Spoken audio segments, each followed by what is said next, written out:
Queridos, que Deus abençoe sua vida. Hoje é domingo. Não perca a oportunidade de poder cultuar o Senhor, louvar e adorar e bendizer o nome do Senhor, porque grandes coisas o Senhor tem feito em nossas vidas. Hoje nós teremos culto, tá? Na Bálsamo de Gileade, ao lado da padaria do Paulo Tiago, tá? Na liderança missionária Lindaí Batista, tá bom? Hoje, aqui na Francisco Valadares, do lado da padaria do Paulo Tiago, às 19 horas, você não pode perder, do lado do campo, tá? Você é o nosso convidado. Hoje tem um culto de adoração, culto também da família, tá? Não perca tempo, vamos adorar, porque está chegando aí no Brasil, está chegando aí para o mundo inteiro uma grande pandemia, que em breve nós não teremos a oportunidade de ir à igreja e passaremos mais tempos longe do templo, tá bom? Olha, a palavra do Senhor diz bem claro para nós, em Provérbios 14, verso 22, na versão viva, diz assim: quem planeja fazer o mal a outra pessoa está no caminho do pecado. Cuidado com seus pensamentos. Nós somos bombardeados constantemente em setas malignas contra a nossa vida, contra os nossos sonhos e projetos, principalmente contra a vida de outras pessoas. No tempo que nós estamos vivendo hoje, há muitas pessoas que são fracas psicologicamente e também espiritualmente, que alguns deles, muitas vezes, se deixam levar pela arrogância, ignorância, a soberba, ou até mesmo o egoísmo e a inveja. Então, muitas vezes, quando você está desconectado com o Pai, fora do devocional diário, que é a leitura da palavra, oração, jejum, quando você perde esse contato com o Pai, nessas três formas, oração, jejum e palavra, o espírito do diabo se aposta sobre você, causando em você de inveja, orgulho, causando soberba, causando altivez, prepotência, exaltação de si mesmo. Então, quando você começa a se afastar de Deus, existe algo que acontece no mundo espiritual. O diabo começa a tentar te usar para planejar fazer mal a outras pessoas. Então, nesse planejar e fazer mal a outras pessoas, você começa a viver uma vida de pecado. Para todo mundo, ou para você, todo mundo, melhor dizendo, todo mundo é insuportável. E você acaba sendo uma pessoa que vive em trevas e a luz te aborrece. Quando uma pessoa afasta do caminho do Senhor e ela vai, meu amigo, minha amiga, para as trevas, essa pessoa começa a enxergar as pessoas que ela amava, que está na luz, como um vilão, como um ruim da história. Então preste bem atenção, cuidado com o que você está planejando. Se você se afastou do caminho do Senhor, se você não tem interesse mais em voltar para as presenças do Senhor, cuidado com o que você está planejando contra uma pessoa que está no caminho do Senhor, que regressou, que se converteu, que abandonou o pecado. Cuidado com seus planos, porque o Senhor não deixará o culpado por inocente. Se tem uma coisa que Deus trabalha no caráter, na personalidade da pessoa. Todo mundo tem um passado, todo mundo tem um erro, todo mundo tem uma história de desgraça, de uma vida que leva a pessoa a carregar a sua cama, como diz lá, né, a palavra do paralítico, há 38 anos, o tanque de Beceba, até que o anjo venha movimentar a vida dessa pessoa e transformar a vida dessa pessoa. Todos ainda são enfermos, um tanque de Betesda que precisa do movimento do anjo na vida dele. E o Senhor precisa movimentar a vida de pessoas aqui hoje. O Senhor precisa movimentar a vida de pessoas que estão enfermas. E nós precisamos entender que nós estamos num ponto crucial, a qual agora o declínio moral e o declínio espiritual vai piorar mais ainda. Nós vamos cada vez mais se piorar. Apocalipse vai dizer isso. Que o sujo se suja mais, que o limpo se limpe mais. Quem está fora, quiser entrar, entra logo, porque quem está dentro quiser sair, sai logo, porque a porta da graça vai fechar. Entendeu? Quem está dentro vai ficar, e quem está fora vai ficar também fora. Entendeu? Então, meu amigo, cuidado. Você que está afastado do caminho do Senhor e tem audácia. Não vou falar aqui, eu não fiz isso. Eu já fiz isso também quando estava no mundo. Eu reclamava muito do crente, jogava muita pedra no crente. E no final, hoje, para ser crente, eu estou vivendo tudo aquilo que eu vivi no passado. Como declínio moral, declínio do caráter. Né? A gente vê as coisas como a gente quer ver quando a gente está nas trevas. Quando a gente está nas trevas, meu amigo, a gente só fica pensando em nós. A gente só fica pensando no nosso bem-estar. Mas quando a gente está na presença do Senhor, a gente fala assim, tudo que nós perdemos é lucro. Ou seja, ajudar outras pessoas é melhor do que fazer mal. Quer ver uma coisa? O que o Senhor valoriza na vida do crente? Valoriza o respeito, valoriza a confiança que se dá. Se nós somos homens e mulheres íntegros, nós teremos confiança das pessoas em nós e respeito das pessoas por nós. E uma vez que você se afasta do caminho do Senhor, você começa a perder a confiança e o respeito das outras pessoas por você. Então mantenha-se firme, mantenha-se ajustado ao caminho do Senhor, passando pelo caminho estreito, porque não é fácil. Não é fácil ser cristão. A tentação vem, as lutas vêm, as provas vêm. Mas se tem uma coisa que Deus nos ensina é que nós possamos ser pessoas íntimas ao coração dele. Sempre se abrir na oração, sempre na busca, entregar e colocar diante de Deus as nossas necessidades, nossas dificuldades, e dizer a ele, Senhor, eu ainda estou fraco em tal área, eu preciso de libertação. Só que aqui ele está dizendo que uma vez que você começa a ver a outra pessoa que está na luz como meio de dessa pessoa talvez te prejudicar, Porque o diabo, irmão, entrou no coração de Judas porque Judas deu liberdade a ele. Tinha uma brecha aberta. Judas metia a mão no dinheiro das ofertas que Jesus ganhava, na tesouraria que ele trabalhava, sempre fazia um caixa dois. E é bem certo de que quando o diabo entra nele, ele vai vender o próprio Cristo. Será que nós, cristãos, não seremos também desrespeitados, vendidos, caluniados, difamados? Jesus disse bem claro que nós ia passar por isso. Mas se tem uma coisa aqui, é que tudo que você for fazer para o Senhor, faça por excelência, faça por amor. E toda vez que você fizer por amor algo para Deus, vai despertar em outras pessoas uma inveja ferrenha, a qual as pessoas vão dizer assim: como é que pode essa pessoa chegar agora na presença do Senhor e prosperar tanto? Por que que muitos, quando afastam do caminho do Senhor, ficam atribulados? Saul ficou atribulado porque ele não agradeceu ao Senhor pela vida de Davi, que matou o gigante. 40 dias no campo de batalha. A ideia de Saul é totalmente oposta daquilo que Davi apresenta. Porque no capítulo 16, ele vai dizer que, ó, eu matei um leão, um urso que estava tentando comer, ou até mesmo decepar as ovelhas do meu pai. Sozinho, ninguém viu as minhas guerras, ninguém viu as minhas batalhas, ninguém está vendo a sua guerra. E agora, quando você toma uma posição, é difícil para algumas pessoas aceitar o avanço tão tamanho que você está tendo, a qual chega um ponto que é rápido demais o que Deus está fazendo na sua vida. Aí as pessoas vão falar assim: nossa, mas agora, pouco tempo, já se converteu e já está assim avançando, já está ganhando as coisas, já está começando a prosperar. Não pode, eu estou 50 anos dentro de casa, da casa do pai. Deus está dizendo para você: permaneça firme. Sabe por quê? Porque o seu coração, quando você voltou para a presença do Senhor, você entregou ele todo ao Senhor e pediu que Deus fizesse uma faxina no seu coração, na sua cabeça, na sua mente. Essa pessoa, quando afasta, Saul, quando vê que as mulheres cantam que Davi matou milhares, Saul matou 1000, vai dizer e vai mexer com o ego dele. Ele se torna orgulhoso e invejoso ao ponto de querer matar Davi, ao ponto de querer mostrar que ele que estava certo e Davi que estava errado. Mas espera aí, não era ele que estava 40 anos na batalha e não conseguiu matar o gigante? O menininho chegou agora e conseguiu com uma funda e uma pedra derrubar o gigante e matar, decepando a cabeça do gigante? Então Deus está dizendo para você, meu irmão, vigia nos seus pensamentos, vigia nas suas atitudes erradas. Suas atitudes estão totalmente erradas e equivocadas sobre alguma pessoa que você está vendo. Cuidado.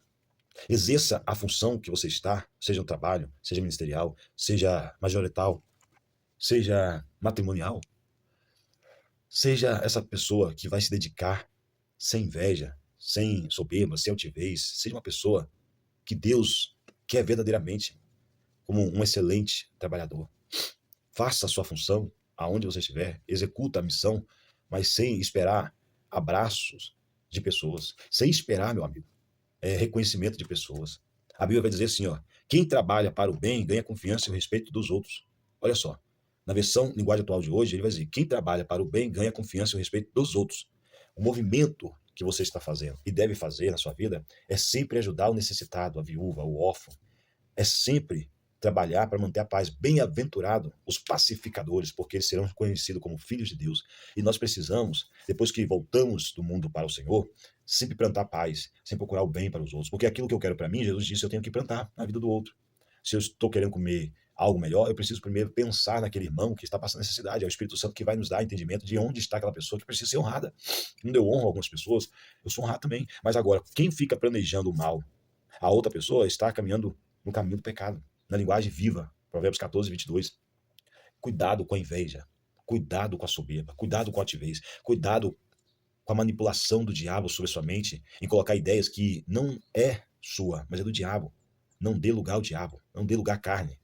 Olha, nos erros e na perdição, os que maquina o mal, não haverá misericórdia para essas pessoas. Tiago 4:10 vai dizer bem claro: não haverá misericórdia diante de Deus, no tribunal, você vai passar pelo grande trono branco, não vai haver misericórdia para você quando você encontrar a Deus, você que está tentando e planejando contra o seu irmão algo, mal, prejuízo financeiro, material, ou até mesmo tentar um homicídio, ou tentar degrenir a imagem do irmão, ou tentar vir com injúria, calúnia, difamação. Você não vai conseguir ser liberto, ou até mesmo ser salvo, se você usar esses meios para acabar com a vida do irmão aqui na terra. Por quê? Tiago 4:10 vai dizer assim: olha, aquele que planta misericórdia alcançará misericórdia do Senhor naquele grande dia. Mas aquele que não tem misericórdia do seu irmão, o Senhor não terá misericórdia dele. Tá doendo o cotovelo? Passa metiolate, passa gelol. Pede Deus para tirar essa dor de cotovelo que você está tendo do seu irmão. Ah, mas eu não aceito. É eu que Deus tem que abençoar. Esse espírito de Caim tem que sair da sua vida, irmão. Esse espírito de Caim tem que sair logo da sua casa. A minha família que tem que ser abençoada. Ela não pode, ele não pode. É um espírito de Caim. Que você, quando é confrontado por Deus para entregar o melhor, você sempre questiona, mas por que tem que dar isso? Por que tem que fazer aquilo? Mas está vendo o irmãozinho do lado? Sempre está disposto a entregar o melhor. Nem que seja dividir o arroz, nem dividir o feijão, dividir o prato de comida, mas o irmão sempre está disposto a honrar aquele que o Senhor colocou na vida dele. E quando você tem a fartura, você tem condição de honrar melhor aquele irmão, você não honra. Aí você reclama e questiona quando sai o alvará, quando sai a bênção, quando sai, né, a bênção da prosperidade para o irmão, você reclama. Ele está dizendo bem claro na linguagem atual de hoje, para nós, em Provérbios 14, 22, que quem trabalha para o bem ganha confiança e respeito. A isso se trata também sobre a questão da nossa legislação. Quantos vereadores de hoje, no dia da política, trabalham com excelência? Nossa, 3 meses de política, trabalha com excelência. Vai visitar fulano, vai visitar ciclano, dá uma cesta básica, dá um saco de cimento, dá material para construir a casa, mas quando ganha a política, você não vê mais aquele cara tomando café com você, você não vê mais aquele cara conversando com você, só fica de promessa e nada cumpre, e ele não faz o trabalho dele por excelência. Depois que ele ganha a política, ele some. Para, irmão. Vamos exercer a função que o Senhor nos chamou, a missão que Deus nos convocou, com excelência. O Senhor quer isso de nós. Eu não estou aqui falando do A e B, ou até mesmo não estou aqui fazendo apologia a alguma coisa, estou falando assim numa crítica construtiva que até mesmo isso, para mim, no meu local de trabalho, eu até falo isso. Gente, a gente precisa amar o que faz e não se colocar como obrigado pelo que o Senhor nos colocou. Obrigado a fazer uma coisa. Não, você faz se você quiser. Você valoriza se você quiser, mas se você desvalorizar o que Deus te deu, pode ter certeza, ele vai tirar de você, vai dar para outro. Ele vai dar para outro. A nossa legislação de hoje, na área da política, prefeitos, vereadores, presidentes, governadores, deputados, senadores, estão indo de mal a pior, porque quando começa humilde, mas depois que sobe lá no pódio, meu amigo, o dinheiro corrompe o coração deles. Nem cumprimentar a gente cumprimenta. Nem ajudar uma instituição filantrópica não ajuda. Uma igreja não ajuda. Mas agora patrocinar show no meio das ruas, patrocinar culto a demônio no meio da rua, é fácil. Patrocinar a prostituição, o tráfico, patrocinar os vícios dos bares, bebidas, cachaças, drogas, é fácil. Como é que você quer que a cidade muda se você não investe no ciclo religioso, seja ele protestante ou católico? Como é que você quer que os jovens da cidade muda se você não se coloca à disposição a investir naqueles que estão intercedendo pela cidade, orando pela gestão que rege, administra essa cidade? Aí você quer, no dia da campanha, vir com as promessas falsas, dizendo, olha, eu vou fazer isso, isso aqui, e ganha. Porque ganha. Ganha como? Ganha dando cesta básica, dando saco de cimento, dando isso. Isso é para quem trabalha com maldade. Isso é para quem trabalha já planejando sair lá na frente, vitorioso, ou até mesmo próspero, em cima dos pobres coitados. Como é que você quer ser patrão de alguém se você age com desrespeito com aquela pessoa? Você não confia naquela pessoa, você não passa confiança também para o seu empregado, você não respeita o seu empregado. Como é que você quer ser uma pessoa respeitada no ambiente de trabalho se você não passa respeito para o seu patrão, ou o seu patrão não passa respeito para você? Jesus está dizendo para nós isso aqui, nós precisamos entender que a perdição daqueles que maquinam o mal, não haverá misericórdia, mas a verdade revela quem tem projetado e praticado o bem. A verdade é que liberta. E Jesus vai dizer para nós em João 8:31, se vocês guardarem os meus mandamentos, verdadeiramente saberão que vocês são os meus discípulos. 32, e conhecereis a verdade vos libertará. A verdade é que liberta.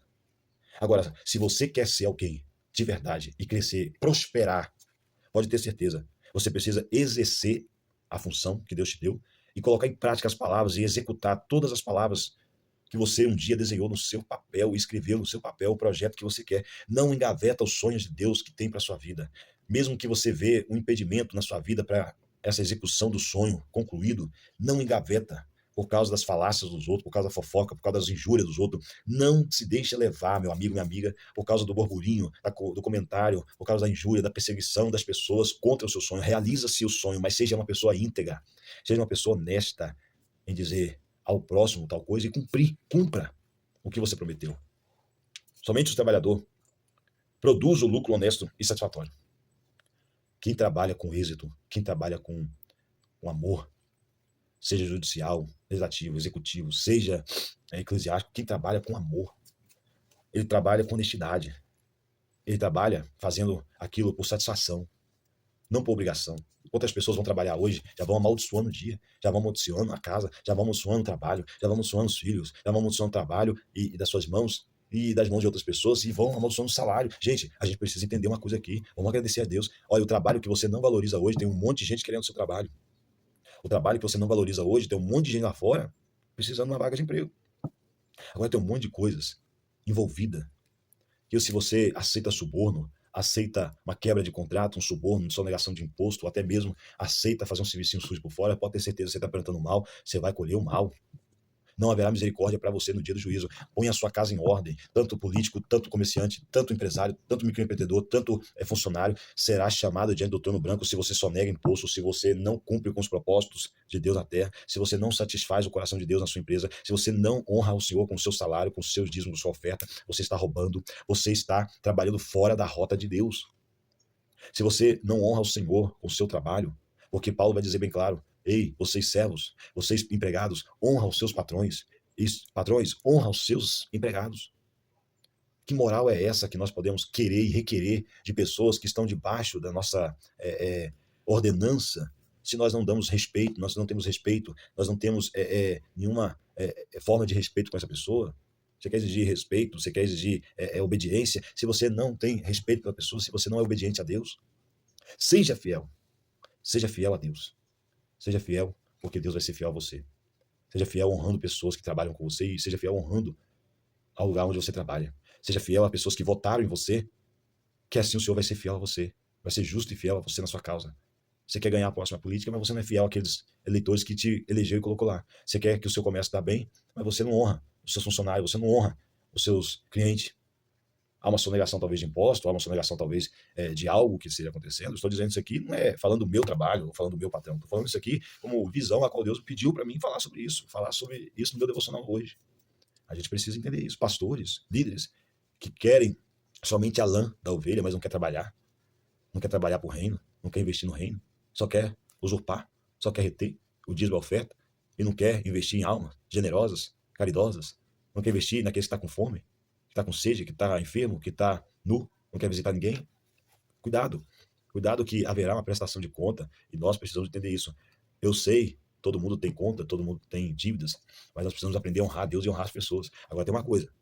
Claro que você não vai ficar devendo os outros. Assim como eu estou ajustando a minha vida e pagando as minhas contas, o Senhor cobra isso de nós também. Que nós possamos sentar, calcular e poder pagar as nossas contas. E quando nós estamos na presença do Senhor, o Senhor nos dá essa graça de poder pagarmos a nossa conta.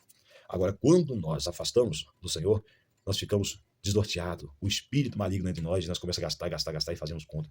Mas ainda há esperança para a árvore que foi cortada. O Senhor faz crescer no meio do deserto essa árvore que ficou só pela raiz e ela vai dar fruto. Você vai dar fruto. Você precisa entender que o Senhor agora te chamou, te resgatou, te purificou, te limpou e agora chegou a hora de você reconhecer que você precisa devolver aquilo que você um dia pegou de pessoas. Como diz aquilo que tomei emprestado ou que roubei, defraudei alguém, devolvo 4 vezes mais. Vou honrar aqueles que me honraram. Então, faça isso. Honra as pessoas. Trabalhe com honestidade. Viva uma vida com honestidade íntegra. Seja uma pessoa sincera. Confessa o seu pecado. Se arrepende e recomeça de novo. Aonde você caiu, você começa tudo de novo. As pessoas que têm Deus na vida delas, que têm temor a Deus, terão misericórdia de você e Deus terá misericórdia dela. E as pessoas vão reconhecer que verdadeiramente todos nós precisamos de um recomeço, tá bom? Deus abençoe a sua vida. Seja fiel a Deus no seu trabalho e no seu ministério, aonde você for.